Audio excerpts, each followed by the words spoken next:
আজ আমরা এসেছি ভারতীয় নৌবাহিনীর প্রাক্তন অফিসার এবং আন্তর্জাতিক ভূ রাজনীতি বিশেষজ্ঞ বরুণ কুমার বারিকদারের কাছে।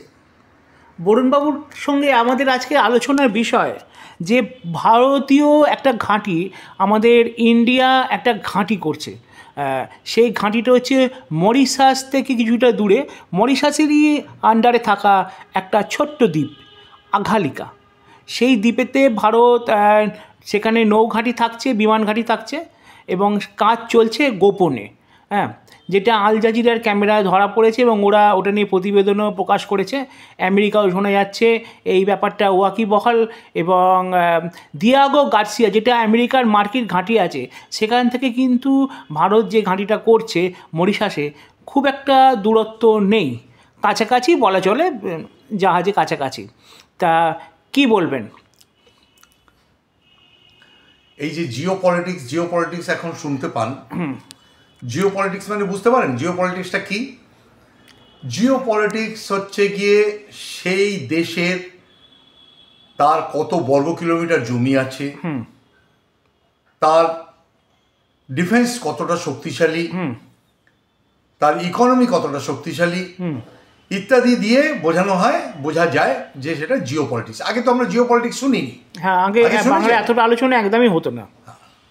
জিওপলিটিক্স অনেকটা প্লেন কথায় যদি বলা যায় তাহলে ঠিক এরকম যে আগে ফুটবল খেলা হতো, এখন ফুটবলকে বলা হয় পাওয়ার প্লে। হ্যাঁ, তার মানে তাকে আমি কোমর দিয়ে, হাত দিয়ে, আমার কান দিয়েও দিচ্ছি তো। তো ঠিক পলিটিক্সেও প্রত্যেকটা দেশও সেই রকমভাবেই চলে। ভারত স্বাধীনতার পর থেকে তার জিওপলিটিক্স খুব একটা ধ্যান দেয়নি। ওই বাসুদেব কুটুম্বকম বলে চলে এসেছে, নরম রাজনীতি ছিল, আর সেই জন্য আমাকে সবাই পেয়ে বসে। একটা সফট পাওয়ার তৈরি, একটা সফট, একটা নরম চরম দেশ ছিল ভারত।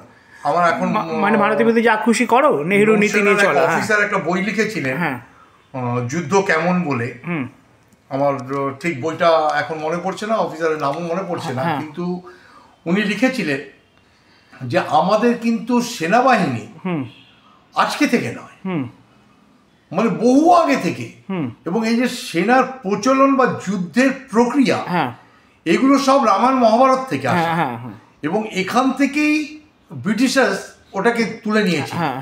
বিভিন্নভাবে জায়গায় জায়গায় গিয়ে তারা অনেক অবজার্ভ করেছে, তাদের নানা রকমভাবে আবিষ্কার করেছে, তারপর তারা আস্তে আস্তে ডেভেলপ করতে গেছে, তার সাথে সাথে অন্যান্য দেশও ডেভেলপ করেছে, সেটা আলাদা কথা। এবং এই জায়গাতে যদি দেখা যায় ইটালি হোক, ফ্রান্স হোক, জার্মানি হোক, সবার সাথে যত লড়াই, আমি ওই পৌরাণিকে গেলাম না, ঠিক আছে, এই সব লড়াই কিন্তু ভারতীয় লড়েছে। ভারতীয় কিন্তু যুদ্ধের দিক থেকে কোনোদিনও চুপ করে থাকেনি।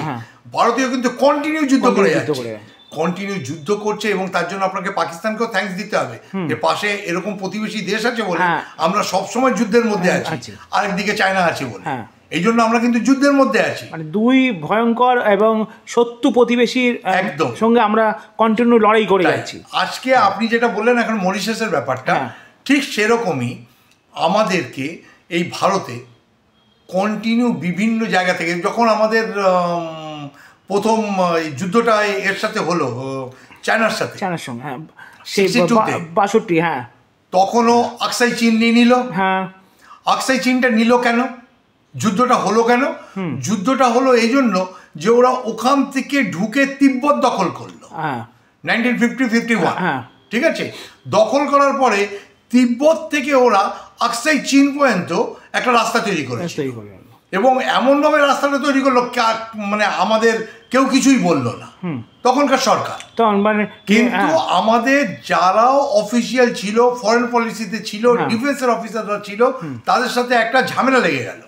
এই ঝামেলা লাগার জন্যই, মানে ঝামেলা লাগলো কি, মানে ডিফেন্সের সঙ্গে এতটা জমি ওরা ক্যাপচার করে ফেলেছে সেই জন্য, এবং শেষ পর্যন্ত আমাদের পরে ওদের সাথে যুদ্ধ হলো। সেই যুদ্ধতেও আমরা এয়ারফোর্সকে নামাতে পারিনি, সেই সব আমাদের তাতে আমরা হারলাম। মানে আমাদের 32,000 বর্গ কিলোমিটার জমি ওখানে চলে গেল আকসাই চীন, শুধু নেহেরুর ভুলে। যাই হোক একটা তারই ভুল, তারই ভুল, কিন্তু এর আগে বাড়তেই দেয়নি এরপর দেখুন যে এটাকে কিন্তু জিও পলিটিক্স, ঠিক আছে, ও কিন্তু জমি ক্যাপচার করে যাচ্ছে। ও কি জমি ক্যাপচার করে যাচ্ছে না, ও আপনার রাশিয়ার যে ওই যে সাইবেরিয়া আছে, বরফ পড়ে, সেইখানেও অনেকটা জমি ক্যাপচার করছে। রাশিয়ার সঙ্গে চীনের ঝামেলা আছে, কিন্তু এই জমি নিয়ে রাশিয়া এখন কিছু বলছে না, যেহেতু এখন ওর সাথে চীনকে দরকার এবং ইউক্রেনের সাথে যুদ্ধ চলছে, ঠিক আছে। এবারে চলে আসুন আমাদের এই যখন পাকিস্তানের সাথে যুদ্ধ হলো, তখন আমরা আমাদের যেটাকে এখন অকুপাইড কাশ্মীর বলছি, অকুপাইড কাশ্মীরের পরে আপনি চলে যান বাল্টিস্তান, পাখতুনখোয়া, এই জায়গাগুলো। তারপরে একটা জায়গা আছে সাক্সগাম, সাক্সগাম যে জায়গাটা, সেটা চায়না, পাকিস্তান কি করলো, চায়নাকে মোটামুটি বিক্রি করে দিল, মানে যেটা কাশগড়, ওইটা দিয়ে দিল, বললো নাও তুমি এই জায়গাটা, ওই জায়গাটা। এই দেখুন এইগুলো, তখন কিন্তু ভারত এখনো সেটার বিরোধ করছে যে ওটা তো আলটিমেটলি আমার জায়গা, ঠিক আছে, সেটাকে ও তো বিক্রি করে দিল, কি ওটাকে লিজে দিয়ে দিল। এবার সাক্সগামের থেকে কি ওই যে চায়নার যে জায়গাটা, ভুলে গেলাম জায়গাটার নাম, আকসাই চীনটা, না আকসাই চীনটা ওইদিকে আছে, সিয়াংজং, ওই সিনজিয়াং, সেই জায়গাটা থেকে সোজা ওখানে চলে আসতে পারছে, ওখান থেকে ও একটা রাস্তা তৈরি করে নিয়েছে, ঠিক আছে। এবারে ও ভাবছে ওই যে ওয়ান রোড ওয়ান বেল্ট সিইপিসি, যেটা সিইপি, যেটা সেই প্রজেক্টে তো একটা বিষ জলে গেছে এখন, সেই জন্য ওর মাথা খারাপ হয়ে গেছে, ঠিক আছে। এবার ওখান থেকে ও ভাবছে আমি এইটা ধরে সোজা ইরান চলে যাও, ঠিক আছে, গাদাওয়ার যে পোর্ট আছে সেখান থেকে আমার ব্যবসা হবে। তো এখন ওটা বিষ জলে, কারণ এখন আফগানিস্তানও এদিকে চলে গেছে, ডুরান্ড লাইনের ও আর এ করতে দিচ্ছে না, এদিকে ম্যাকমোহন লাইন নিয়ে তো আমাদের ঝামেলা আছে, সেটা যাই হোক। এটা হচ্ছে কি জিও পলিটিক্স, সেই আর এদের কি বলে, আমেরিকার পুরো বিশ্বে প্রায় 312টা স্কোয়াড্রন আছে, জানেন? আমার কটা, আমাদের স্কোয়াড্রন 30টা, ঠিক আছে, 31টা। আমার দরকার এখনো ভারতবর্ষে কমসে কম 41টা, আমাদের বায়ুসেনা ফাইটার স্কোয়াড্রন যেটা বলছেন, বায়ুসেনা স্কোয়াড্রন আমাদের এখন 31টা, আরো 10টা দরকার, প্রায় আমার তো মনে হয় আরো স্যার বেশি 45টা দরকার এখন, যেহেতু তুরস্ক আমাদের দুশ্মনের তালিকায় চলে না, সেটা হলেও আমাদের একটা হিসেব মতো আমাদের 41টা স্কোয়াড্রন দরকার। সেই 41টা স্কোয়াড্রনের মধ্যে আমার কাছে 31টা আছে, মানে 10টা স্কোয়াড্রন কম, 10টা স্কোয়াড্রন কম, মানে এক একটা স্কোয়াড্রনে 18টা করে ফাইটার জেট, 180টা 200টা এখন আমার কাছে কম আছে, ঠিক আছে। এইবারে ওই যে জিও পলিটিক্স, আপনি যে জায়গার কথাটা বলছিলেন, এই যে আমেরিকা যেরকম সব জায়গাতে আছে, ঠিক আছে, ঠিক চায়নাও সেরকম ভাবেই এগোতে চাইছে, আমেরিকার লাইন ধরে ঘুরছে। চায়না আবার করেছে পাকিস্তানকে নিজের ভাই, কিন্তু পাকিস্তান কখন কি করবে জানে না, ও আবার বাংলাদেশকেও নিজের ভাই করতে চাইছে, মালদ্বীপকেও করতে চাইছিল, শ্রীলঙ্কাকেও করতে চাইছিল, নেপালকেও করতে চাইছিল। This all are geopolitics. এবার মরিশাসে আমি গেছি কেন? মরিশাসে আমি গেছি যে আমার শক্তি বৃদ্ধি হলে পরে আমাকে যদি কেউ চোখ রাঙায়, আমার কাছাকাছি যদি কেউ চলে আসে, তাহলে আমার সামনাসামনি যে শত্রু থাকবে আমি তাকেও দেখতে পারবো। সেই জন্যই আমি মরিশাসে গেছি। আমি নিকোবরে গেছি, এখন নিকোবরে গেছি এই জন্য যে আমার ব্যবসাটা ভালো হবে ওখান থেকে। তাহলে কি হবে, আমার সাউথ এশিয়া থেকে যত ব্যবসাটা ওখানে এসে ল্যান্ডিং হয়ে যাবে। ওখান থেকে ল্যান্ডিং হলে ওখান থেকে আমি নিকোবর থেকে খুব কাছাকাছি পোর্ট ব্লেয়ার, আমি পোর্ট ব্লেয়ারে নিয়ে আসতে পারবো। আর না হলে আমি সোজা বিশাখাপট্টনম বা কলকাতা বা চেন্নাই কোথাও ল্যান্ডিং করতে পারবো। এই জন্য ওই জায়গাটাকেও আমি নিচ্ছি। এবং জিও পলিটিক্সে ওটা করার মানে আমার কাছাকাছি খুব জায়গায় চলে আসবে, থাইল্যান্ড চলে আসবে, ইন্দোনেশিয়া চলে আসবে, এরা পুরোপুরি আমার গ্রিপে চলে আসবে। বুঝতে পেরেছেন? নিকোবরে খুব বড় করে ঘাঁটি বানাচ্ছে ভারত এবং এয়ারফোর্স এবং নেভি। হ্যাঁ অবশ্যই। এবং ওইটা নিয়ে আবার ওখানকার প্রকৃতি প্রেমীরা আবার আপত্তি জানিয়েছে সব জায়গায়, যেরকম জানান লাদাখে এরকম ব্যাপার। হ্যাঁ, লাদাখে ওয়াংচুকের মতো। লাদাখে এখন লাদাখে একটা সময় তো আমাদের লাদাখের দিকটাতে সেইভাবে ডেভেলপ করতে পারেনি। লাদাখে আজকে তো নয় ওল্ডি এয়ারওয়েজ, কিন্তু আজকে ওল্ডি একদম কমপ্লিট স্কোয়াড্রন আর একটা এয়ার মানে আমাদের দৌলতবাগ ওল্ডি তার সাথেই আছে। এবং ওটাতে বেনিফিট কি জানেন, ওটা আপনার প্রচন্ড উপরে হাইটে 16,000 ফিট একদম। আর তার সাথেই আছে নিয়মা। নিয়মা আগে আমাদের ডেভেলপ করেনি, নিয়মাকে এখন রিসেন্ট ডেভেলপ করিয়ে স্কোয়াড্রন করা হয়েছে। আচ্ছা, এটা ছাড়া আমাদের সিয়াচেন, আমি যেগুলো আপনার যুদ্ধের ব্যাপারে বলছিলাম, আমাদের লোকেরা সবসময় যুদ্ধ করে। 1984-এ একটা যুদ্ধ হয়েছিল, ওই জিও পলিটিক্স, পাকিস্তান চায়না ওদের হেল্প করেছিল যে তোমরা ঢোকো সিয়াচিনে। ওরা সিয়াচিনে ঢুকে গেছিল একদম। সিয়াচিনে যে আপনি কিছু বলার হলে বলুন। আমি ওটা বলছি যে ওটাই তো অপারেশন মেঘদূত যেটা করেছিল, মেঘদূত ইন্ডিয়া, রাইট। মেঘদূত যেটা করা হলো, ওই সিয়াচিনে যখন ওরা ঢুকে গেছিল, ওটার গল্পটা খুব ইন্টারেস্টিং, জানেন তো? ওটা পুরোপুরি বরফে ঢাকা, এবং বলা হয়েছিল চুক্তিতে যে যেসব জায়গাগুলো দুর্গম, তোমারও সেনা থাকবে না, আমারও সেনা থাকবে না, ঠিক আছে। কিন্তু এ তো গদ্দার, এ কোনো চিরকালের গদ্দার। এ সেখানে কি করলো, ঢুকে গেল। এখানে ঢোকার সময় দেখুন, আমাদের এখনো অনেক বুলেট প্রুফ গাড়ি ছিল না, বুলেট প্রুফ জ্যাকেট ছিল না, আমাদের অনেক সমস্যা ছিল, অনেক সমস্যা ছিল। পাকিস্তান সেই সময় নরওয়েকে অর্ডার দিয়ে জ্যাকেট তৈরি করেছে, এবং সেই জ্যাকেটে ওরা সিয়াচিন চলে গেল। আমাদের ইন্টেলিজেন্স যখন জানতে পারলো যে এখানে পাকিস্তান ঘাঁটি গেড়েছে, তখন কিন্তু ভারতীয় ট্রুপস উপরে গেল। কেমন করে গেল? এই রকম নর্মাল জামা বা সোয়েটার জ্যাকেট যা হয় আমাদের ছিল না, সেগুলো পরে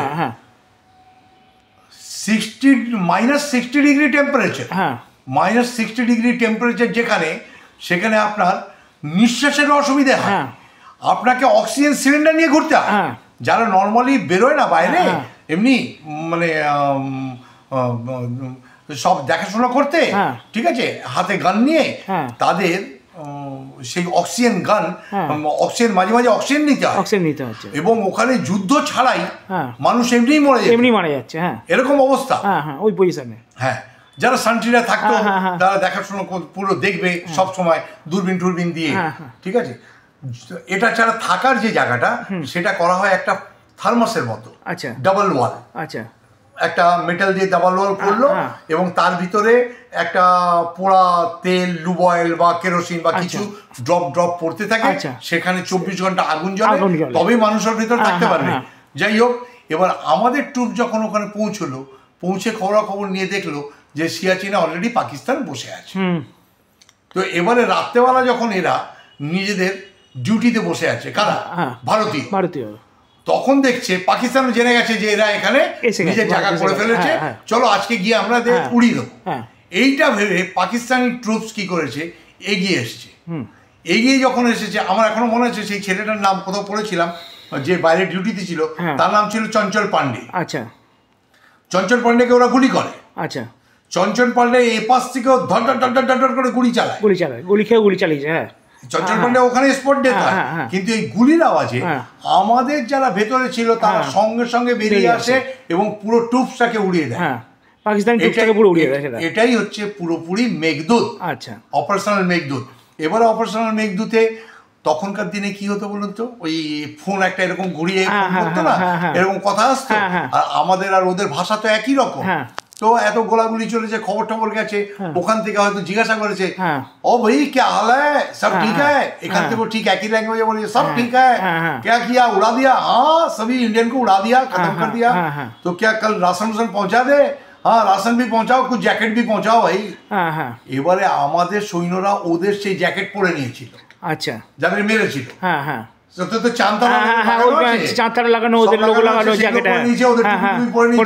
তখন তো হেলিকপ্টার নিচে নামতে পারতো না, উপর থেকে রেশন ফেলে দিয়েছে, প্রচুর জ্যাকেট ফেলে দিয়েছে।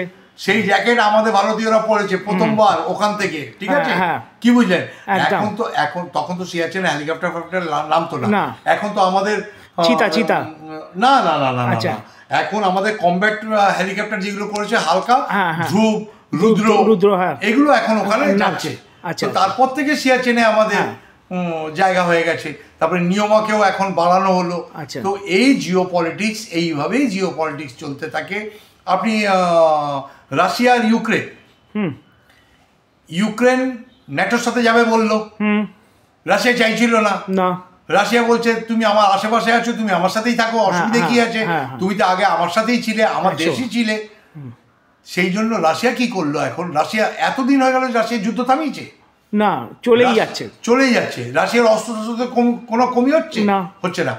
বেশ প্রচুর মানুষ মারা গেছে, মানুষ মানে সৈন্য সামন্ত মারা গেছে, লস তো হয়েছে, কিন্তু রাশিয়ার জিডিপি সেইভাবে কমেনি, রাশিয়ার কিন্তু ইকোনমিও সেইভাবে পড়েনি।